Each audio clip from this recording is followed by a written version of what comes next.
Bună dimineața și bun găsit la BU. Sunt Sabina Iosub și suntem în direct din Londra de această dată. Este o zi cu totul și cu totul specială. Este prima zi în care Marea Britanie e în afara Uniunii Europene. Asta a decis în urmă cu 3 ani și jumătate, printr-un referendum. Apoi au urmat negocieri intense și mulți au fost cei care au spus că până la urmă nu se va ajunge la acest rezultat, că undeva pe parcurs lucrurile se vor schimba, că la un moment dat vor decide conducătorii de aici, din Marea Britanie, să meargă din nou spre popor, la un nou referendum. Însă lucrul acesta nu s-a întâmplat. În final, odată și cu votul de la alegerile generale, decizia a fost extrem de clară.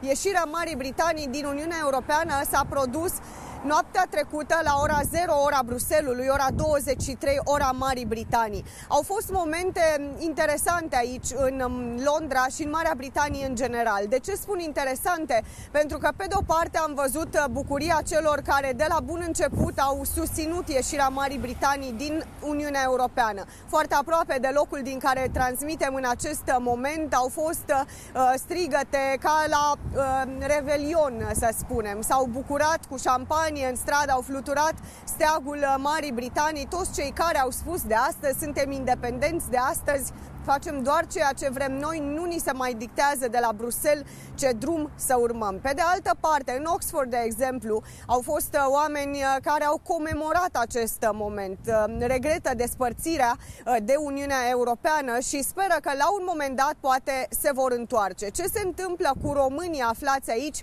o să aflăm abia după acest an de tranziție, pentru că vorbim despre 12 luni în care Marea Britanie și Uniunea Europeană trebuie să își regleze situația, trebuie să vadă cum colaborează pe mai departe. 437.000 de români de aici, din Marea Britanie, deja s-au înscris și au făcut formalitățile și urmează să fie cetățeni britanici cu drept de plin. Vor sta liniștiți aici, nu vor avea probleme, cel puțin acestea sunt asigurările pe care le dau autoritățile. Și apropo de autorități, pentru că sunt foarte aproape de primărie, trebuie spus că primarul Londrei a transmis un mesaj extrem de emoționant în care a spus că Londra este deschisă și că nu contează culoarea pielii, culoarea pașaportului sau culorile steagului atâta timp cât ești un bun londonez, pentru că de fapt contribui la tot ceea ce înseamnă măreția acestui oraș, fie că vorbim de zona economică, de cea culturală sau de cea socială. E foarte important să vedem și cum privește un europarlamentar care timp de 20 de ani a reprezentat Marea Britanie în Uniunea Europeană acest moment.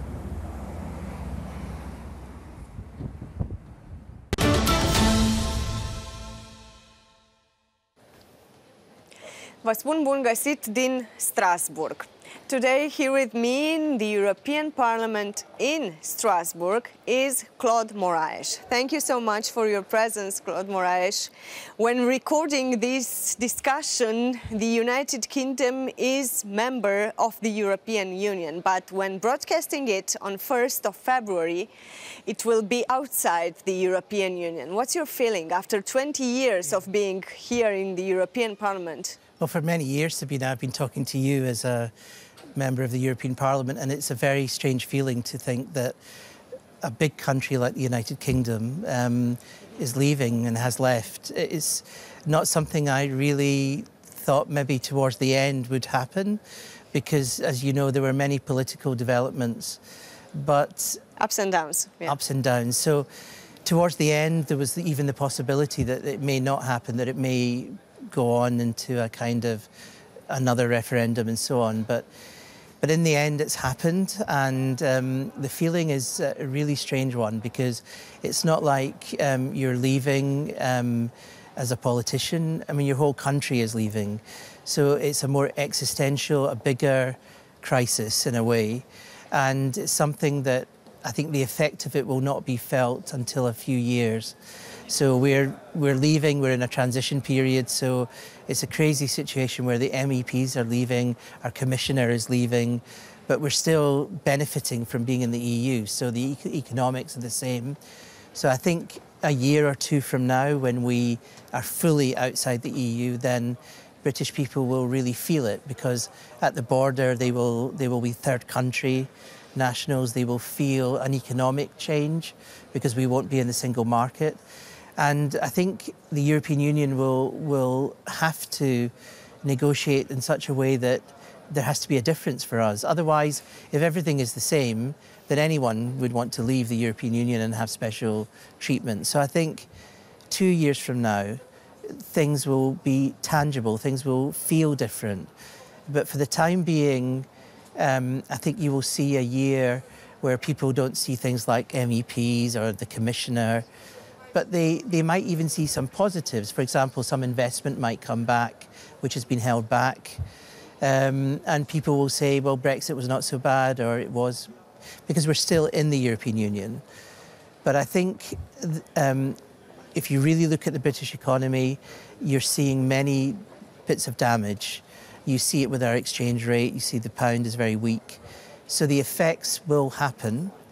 But I think the feeling I have leaving is that I want to caution my colleagues not to feel everything will go bad suddenly.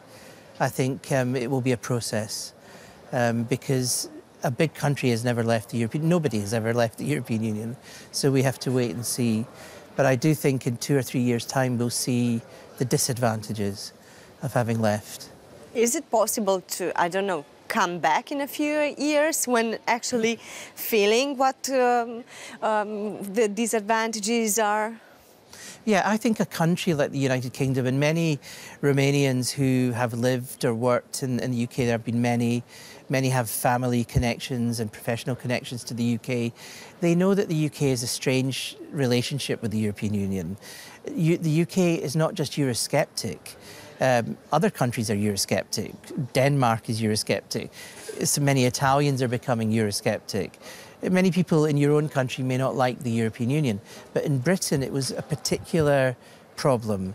All of our newspapers, all of our political culture was very anti-EU, whichever party you were in.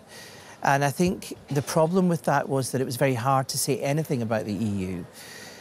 So what I think will happen is that a generation, a younger generation, who didn't have this problem, who felt the EU was a reasonably positive thing, compared to our older generation who are very negative, I think this is where the change will come. As this generation becomes older, then I think they will assess whether it's something that we would want to rejoin. And there will be many dynamics. For example, in the United Kingdom, Scotland may want to become independent because, of course, they are more pro-European. So you will see many dynamics going on. But for the next 2, 3, 4 years, we will be very much leaving, and people will be quietly assessing what the damage is. And I think for the first year or two, they won't see as much as they think, but then they will, in my opinion, then they will see more damage. But it will take a younger generation to rejoin. Do you think that we, coming from the 27 states who are still part of the European Union, will be somehow in danger in terms of jobs in the United Kingdom? Those who are working there, for those who are I don't know, studying there, it will be a problem in the near future. Will their life be changed somehow? I'm concerned about two things. The first thing I'm concerned about is the withdrawal agreement and the resettlement scheme. There are many Romanians, for example, in the UK, who have registered under the resettlement scheme. But this is, in my opinion, only the beginning. It's a good beginning, but you know, when you register, and there are many Romanians who have registered, you do it on a phone, you know, you do it like on a phone, and you don't have a physical document. You don't have a proof. You don't have a physical document, you know? Okay. And I think, you know, this just shows you where the problems begin. We warned about these things. Suddenly, a Romanian doctor or nurse or somebody in the tech industry or somebody's working in construction, they come and they say to the landlord, you know, I'm registered. And the landlord says, show me. And he said, well, it's on my phone. Oh, my battery's gone there. you know, this is not a secure thing. So these are the kinds of things that sound not important but are important. The other thing is, when something goes wrong, you should have a judicial system which corrects things quickly. Now, at the moment, we said there should be an independent body, UK independent body with links to the EU, because the UK government didn't want the European Court of Justice to be involved for ideological reasons. Yeah. The problem with this is that in the revised withdrawal agreement bill, the UK Prime Minister has already said this independent body can delegate its powers to other people. This is wrong. You have to have a very strong independent body because, as we all know in our countries, without a strong independent judiciary, you will have things going wrong. And it's there's space for abuses, yeah. Yeah, and once the abuse begins, behind the abuse are many cases which never go to court. Because what happens is that when you're dealing with the UK Home Office, now some Romanians will have dealt with the Home Office, what you will know is that this is a department with many delays, much bureaucracy, and you're dealing with families being united, not just for Europe, but around the world. So it has many issues, which is why you have to be extra careful, because a delay, if you are separated, husband and wife, children, or you suddenly have a document which goes wrong, it's a really bad situation. You can be removed from the country, or you can be split from your family. You know, these are big issues. So we are saying that this registration scheme is not good enough at the moment. This is why we had a big resolution in the final Strasbourg session of the Parliament before Britain left. And focusing on the citizens. Just on this. Yeah, exactly. And you know, von der Leyen, the Commission President, introduced the debate, not Barnier, because she believed it was so important.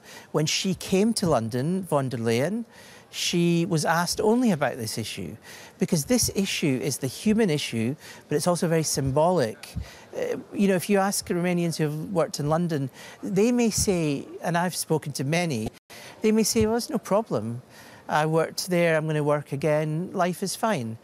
Of course, life may be okay. They may have registered on the phone, on their phone, smartphone. But that's not the issue. The issue is registration. It could be easy. For some, it isn't easy to register on the phone.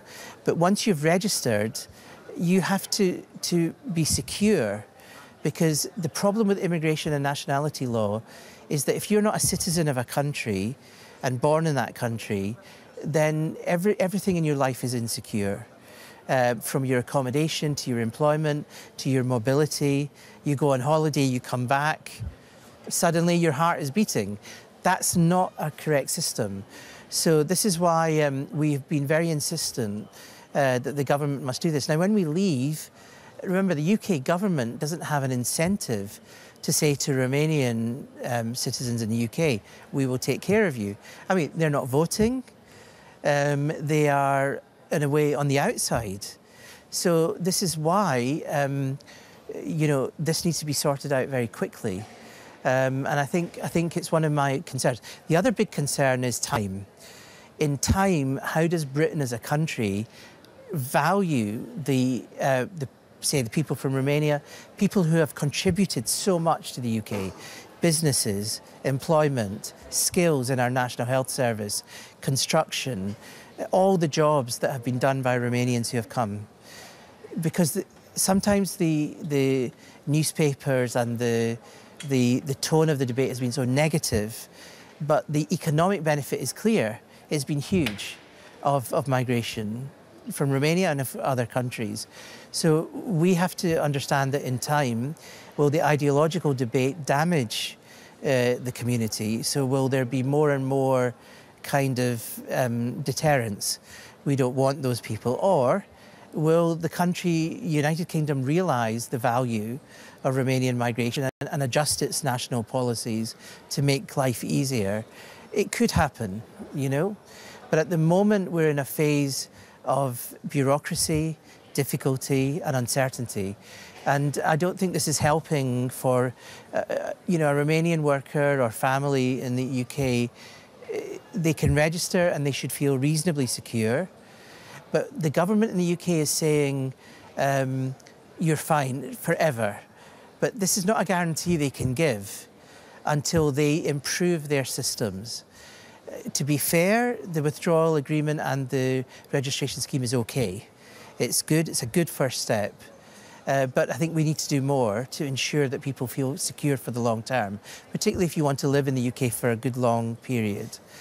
Are you also afraid of violences against migrants? Because if you remember, immediately after the Brexit was decided, after the referendum, there were some racist acts. Yeah. Are you afraid of such acts in United Kingdom? My opinion is that the temperature changed after the referendum. If you look at the Romanian community, and again, you have to ask those people how they feel, but my friends in the Romanian community, people I've spoken to, people I've worked with, you know, and I represent London, so I represent the area where there are most of the community. They have all, some of them have not noticed any change, but many have said to me that they've noticed a change in attitude. And there has definitely been a change in attitude, and that has not stopped. So Britain has changed as a country, you know, because this decision, which was not a majority, I mean, it's a majority for the referendum, but if you do polling now, the majority is consistently to stay in the EU. So the problem is that this big group of people that voted in that first referendum are determining the kind of atmosphere there is in the country, which is a very negative one towards migrants, which produces a lot of negative language. Our newspapers, as everyone knows, are really terrible. I mean, the UK press, this is not an argument about newspapers or newspaper freedom. We're talking about the British tabloid press. I mean, you can ask Harry and Meghan about the tabloid press. Brexit, you know. We have a special kind of press. We have many foreign owners, Rupert Murdoch, this kind of press, and they are very anti-EU. Now, they're very anti-migrant as well. So this is the atmosphere we have in our country. So when a Romanian person makes a big contribution in our hospitals and construction and wherever they're working, you know, they should be valued. But we have a kind of negative press.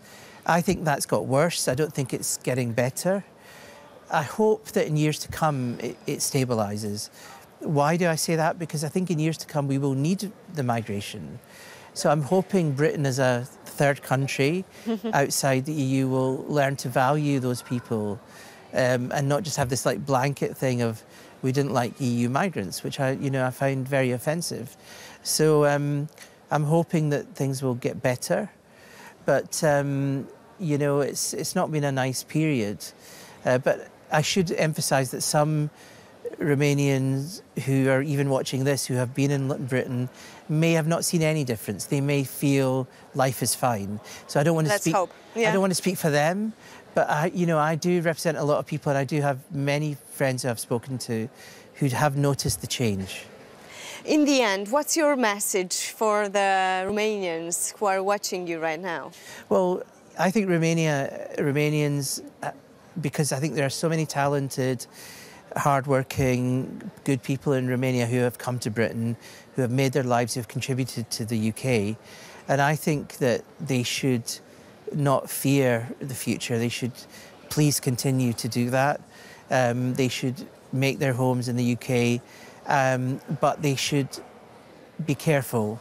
They should make sure that they look at the rules, particularly when the UK becomes a third country, but that should not stop them from coming to the UK.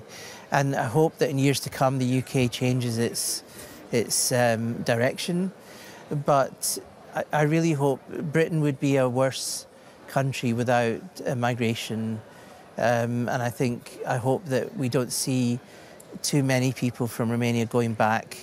Some are going back for good reasons, because you know the country's growing, Romania is growing, and so on. But I would hate to see any single Romanian person or family ever leaving because they feel in Brexit Britain that they're not welcome. So they should definitely stay, and I hope that people in the UK make them welcome. Thank you so much, Claude Moraes, for all that you've done here in the European Parliament. Thank you for the respect that you've showed for the Romanian public. I'm sure that the European Parliament will miss you and your attitude. You're very vocal here and correct. Thank you so much, and very much good luck for you in the future in your country. And thank you, Sabina, for all the many years of excellent reporting. And it's been a privilege to be interviewed by you. Thank you so much. It was Claude Moraes from United Kingdom, now outside the European Union.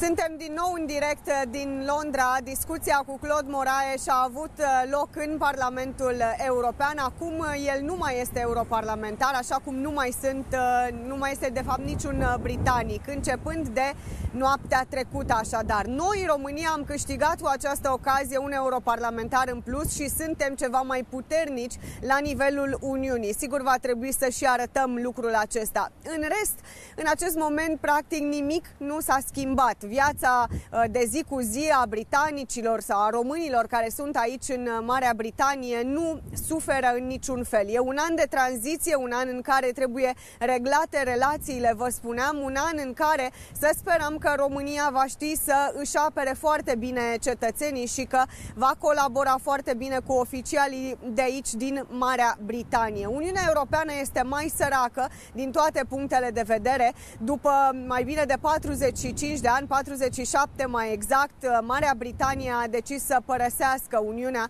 Rămânem în Uniune 27 de state care trebuie să înțelegem ceva din acest Brexit. Trebuie să înțelegem ce s-a întâmplat și cum de-au ajuns britanicii să ia această decizie.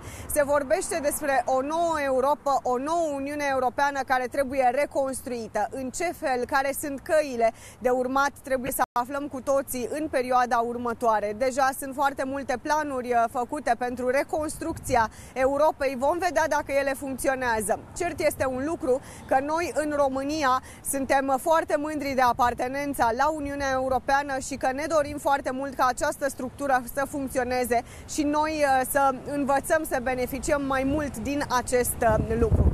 Sunt Sabina Iosub în direct din Londra. Rămâneți pe Antena 3. Nu uitați că ne revedem și sâmbătă viitoare la BU. Cu bine!